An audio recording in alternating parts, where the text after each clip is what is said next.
Welcome to the SmileLine podcast. The purpose of this podcast is to give real information from doctors and patients about our SmileLine prosthetic and the sequence of appointments. For more information, check out our website or give our office a call. Hope you enjoy today's episode. All right, guys, welcome back to the SmileLine Design Podcast. We have our patient here, David. David, thanks for coming on today. You're welcome. Yeah. So David is most of our patients that we have on this podcast, they have just received their finals. They haven't had them for very long. David, in your case, how long have you had your finals now? Would it be 2 years in October? Right, 2 years in October. So a lot of experience with them. You've got a lot of use out of them already. So we're just going to sit back and we're going to rewind all the way to the beginning. Okay. And just walk me down your path. So kind of start me out before your consultation and you came to us. Kind of what kind of situation were you in? Well, I had a lot of crowns, and the crowns broke off, and then they wound up putting bridges in, and then I had trouble with the bridges failing, and it just got to the point where I was kind of tired of it, but I was also scared about getting dentures because this is a whole new happening for me. And when I saw you, what convinced me was I saw your ad on TV. Okay. And I was impressed, and I told my wife that we need to go check it out and see what it was. And when we came in to meet you, the first meet and greet was great, very knowledgeable. You took away all my fears and answered any questions that we had, and it was a good experience. I really, you took away all my fears and frustrations. Yeah, that's awesome. And that's what we try to do in the consults is really just, it's educating patients because, dentistry is so niche, and also there's different options you can go with, like the removable dentures or the fixated prosthetics. And most patients, unless they know somebody that's went through that, it's pretty foreign to them. They're like, well, I don't really know what I'm getting into. Yeah. So really during our consultation, we try to just educate and give you all the answers to the questions, and that way then you can make your decision for you. So we got through the consultation, and then we started with surgery, and yours was an upper and lower same day. Oh, at the same time, correct. Gotcha. Now was yours before we were sedating patients or after we were sedating patients? I went with the pills. We went with the pills. Okay, so same thing we're doing now. How was that experience? It was good. Yeah. It was towards the end. It started to wear off, and I asked for another one, and that took care of it then. But it was really it was no pain. Now, my wife said that if she was going to go through that, they have to put her all together. Right. So. Right. But it wasn't a bad experience. Yeah. Well, that's good. And our sedation has even become more dialed in since you went through the process. In the beginning stages, whenever we were going with different dosages, and kind of seeing how they would react. Now we kind of got it down where everybody kind of has a pretty similar experience where they're kind of right on the edge of falling asleep and being awake. And it is common though, kind of towards the end, for it to start wearing off and the patient becoming a little more lively. And just at that point, we're trying to finish up as quick as possible and get you home to your comfort of your home. Yes. Yeah. Okay. How was the healing from surgery? How was that process for you?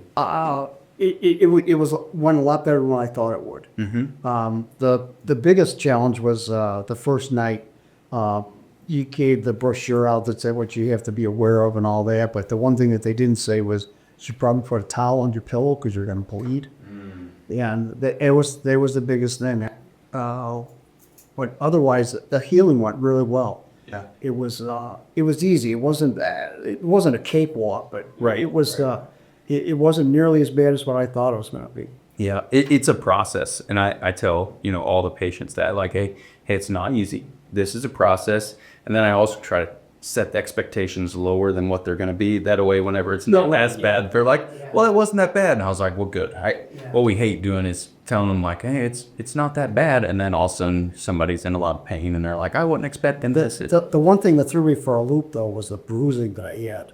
Yeah, and because I looked like I went through 10 rounds with somebody. Right. But pain-wise, the pain wasn't that bad. Probably within a day or so, and just taking Tylenol and Motrin, it took care of all of it. So Yeah, and the bruising unfortunately lasts longer when patients do bruise, because you're gonna a week or two afterwards you feel fine, but it doesn't look like you feel fine. Yeah.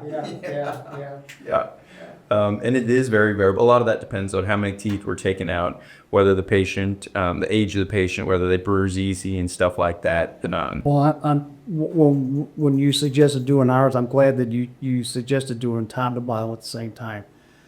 It was a little more painful, but it was done one time, and that's it. Right. It's the one time, like, hey, I need to, I'm going to become a hermit for a couple of weeks here one time instead of like if I just do the upper and then I do the lower and so forth. Right. Yeah. Yeah. So that's good. So then you were in the temporary stage for probably 6 or 8 weeks with the temporary teeth. Correct. Yeah. And then how was the final delivery? Final delivery was excellent. There was a couple bugs in the temporaries that Dr. Barnhart addressed and said that he could probably take care of it. And he did. He did. It was the whole experience was not terrifying. Yeah.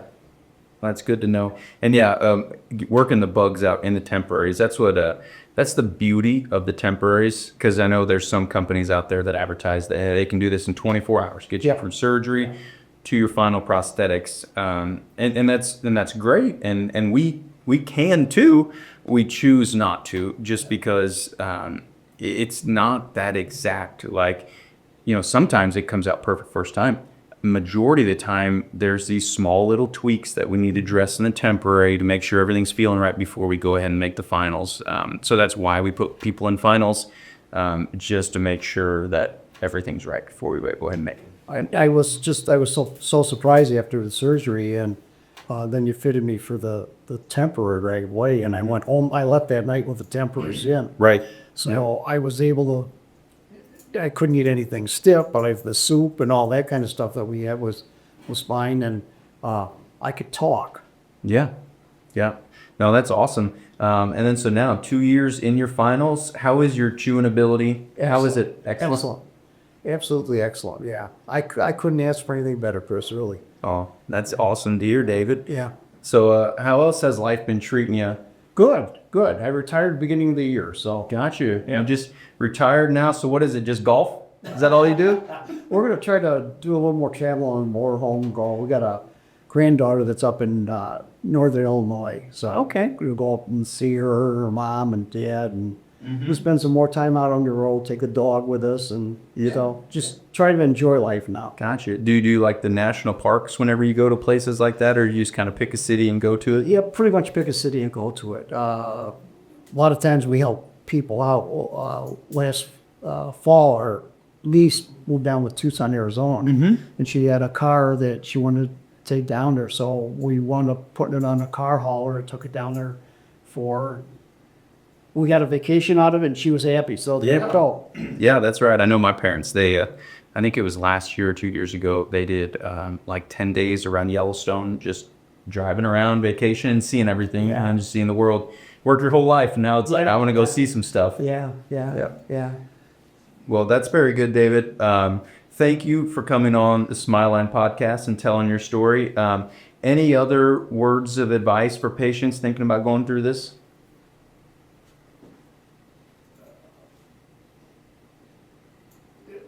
Like I said, the best thing that I had was that I saw your ad on TV. There's a lot of people out there that sell stuff that tell you they can do the best job, they can't. And they don't know from straight up.